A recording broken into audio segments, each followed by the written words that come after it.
राम श्री का पार्ट 2 है। अब इस बची हुई कविता का हम अर्थ समझाने जा रहे हैं, ध्यान से सुने।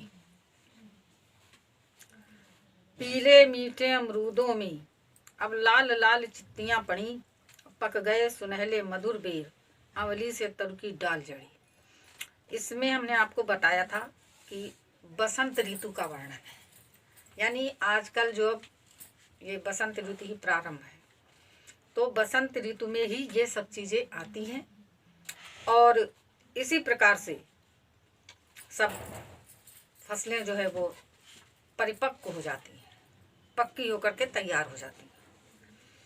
कि पीले मीठे अमरूदों में अब लाल लाल चित्तियाँ पड़ी। अमरूद भी आ रहा है इस समय।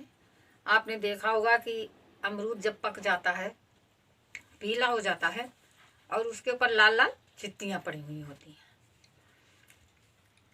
और बेर, वह कच्चा बेर कैसा होता है? हरा, और पका बेर कैसा होता है? सुनहला, यानी उसमें पीलापन आ जाता है।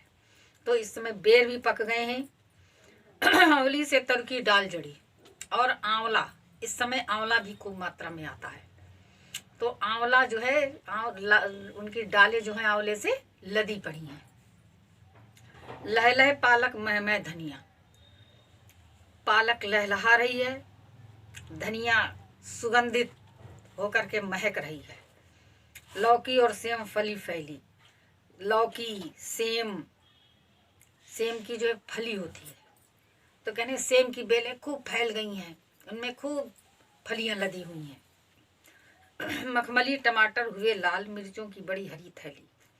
और टमाटर जो है वो लाल लाल, इतना सुंदर लगता है, अगर दूर से देखो तो ऐसा लगता है उसके ऊपर कोई मखमल का आवरण चढ़ा हुआ हो, इतना सुंदर लगता है। तो कहने हैं कि टमाटर जो है खूब लाल लाल हो गया है। मिर्चों की बड़ी हरी थैली, और मिर्चें, हरी हरी मिर्चें पेड़ों पर बड़ी ही सुंदर लग रही हैं, ऐसा लगता है कि थैली लगी हुई है।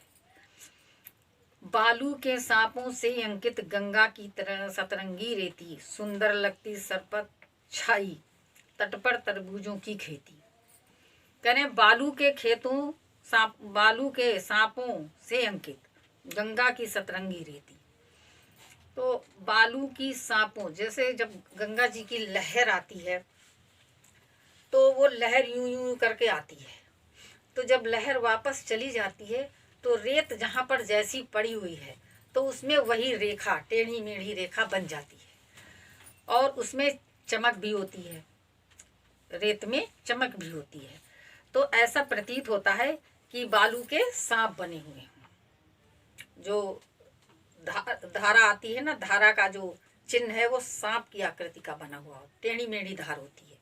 तो ऐसा लगता है कि बालू के सांपों से अंकित गंगा की सतरंगी रेती। तो गंगा जी की रेत जो है वो कैसी लग रही है? जैसे सर्पों से अंकित है, मतलब उसमें सर्प बने हुए हों। और सुंदर लगती सरपत छाई, तट पर तरबूजों की खेती।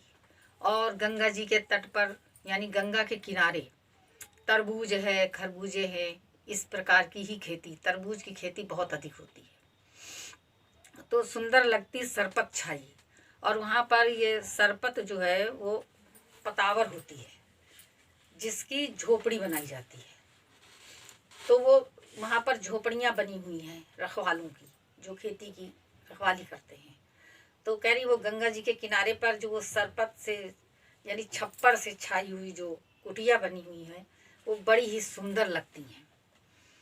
तट पर तरबूजों की खेती, और उनके गंगा जी के तट माने किनारे पर तरबूजों की खेती होती है, जो कि बड़ी ही सुंदर हरी हरी खेती, बड़ी ही सुंदर लग रही है। अंगुली की कंघी से बगुले कलंगी संवारते हैं कोई। और जहाँ पर जल होता है, पानी होता है, चाहे वो बड़ा तालाब हो, चाहे वो गंगा जी हो, तो वहाँ पर क्या है, किनारों पे बगुले घूमते हैं। तो अंगुली की कंघी से बगुले कलंगी संवारते हैं कोई, तो वो अपने चोंच से जो है वो अपने कहीं पर खुजली करते हैं, कहीं पर अपने बाल संवारते हैं, तो ऐसा लगता है कि वो कंघी कर रहे हों। और अपनी कलंगी, चोटी जो होती है उसको संवारते हैं, यानी वो अपने चोंच के द्वारा ही वो सारा अपने शरीर जो अपनी उसका शरीर की जो है वो सफाई करते हैं। तिरते जल में सुरखाब पुलिन पर मगरौठी रहती सोई। जल में जो है वो सुरखाब पुलिन पर मगरौठी रहती सोई। तिरते जल में सुरखाब कह रहे हैं कि उसके जल में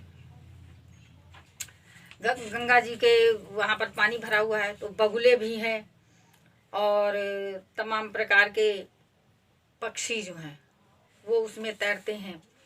तो सुरखाब जो है वो चक्रवाक पक्षी होता है तो वो भी वहाँ पर पानी में तैर रहा है। तो कुछ बगुले जो हैं अपनी वो सफाई कर रहे हैं, वहाँ पर कोई पानी में तैर रहे हैं, कोई शिकार कर रहे हैं। तो इस प्रकार से जहाँ जल होता है वहाँ पर पक्षी मछलियों के खाने के लिए पक्षी अधिकतर जल के भीतर तट पर या सब कहीं जो है ज़्यादातर पक्षी जो है वो जल के ही समीप रहता है।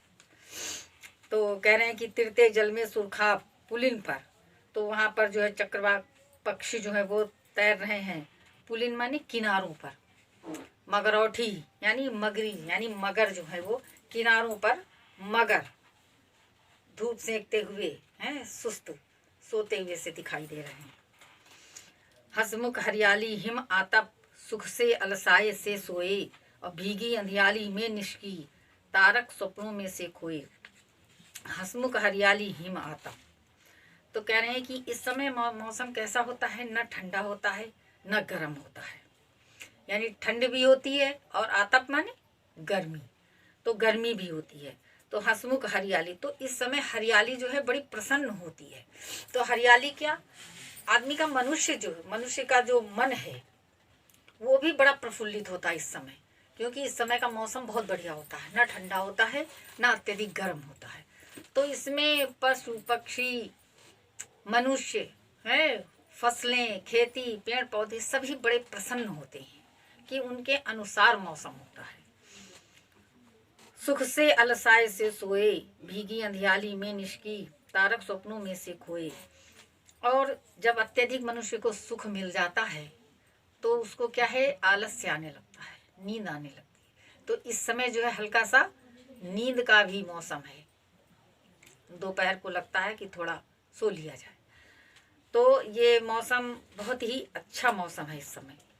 तो भीगी अंधियारी में निष्की तारक स्वप्नों में से खोए, और भीगी अंधियारी में निष्की, तो रात्रि की अंधेरी माने रात्रि में अंधेरा होता है, तो उस भी मतलब अंधकार में भीगी हुई रात्रि में सब लोग मतलब बड़े आराम से सो रहे होते हैं और ऐसा मालूम देता है कि बहुत प्रसन्न मुद्रा में सोए हैं। तो उनको बड़े सुंदर सुंदर स्वप्न दिख रहे हैं, क्योंकि जब मनुष्य का मन शांत होता है, हर प्रकार से निश्चिंत होता है, तो उसको बड़े सुंदर सुंदर स्वप्न आते हैं।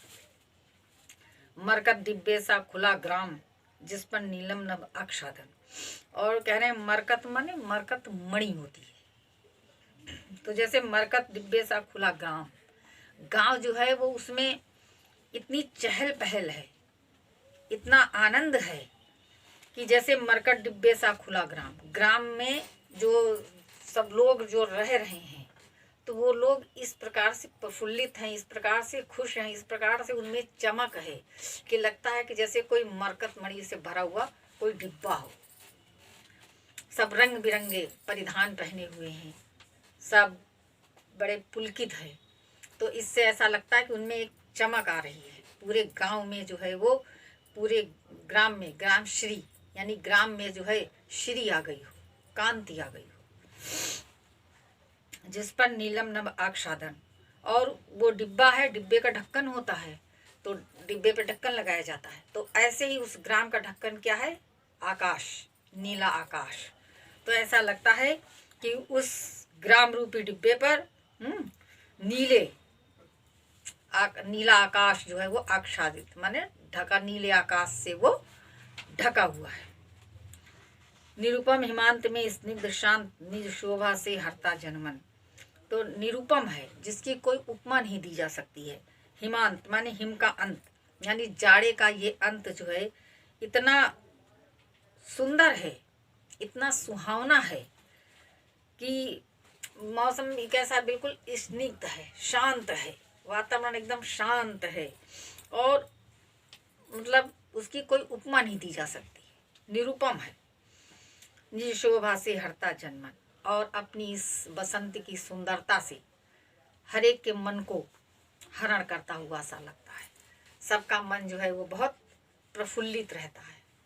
तो ये बसंत ऋतु जो है बहुत ही मनभावनी होती है, मन को अच्छी लगने वाली होती है।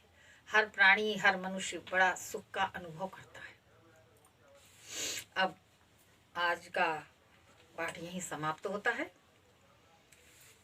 अगर आपको हमारी वीडियो पसंद आई हो तो वीडियो को लाइक कर दें और चैनल को सब्सक्राइब करके बेल आइकन दबा दें।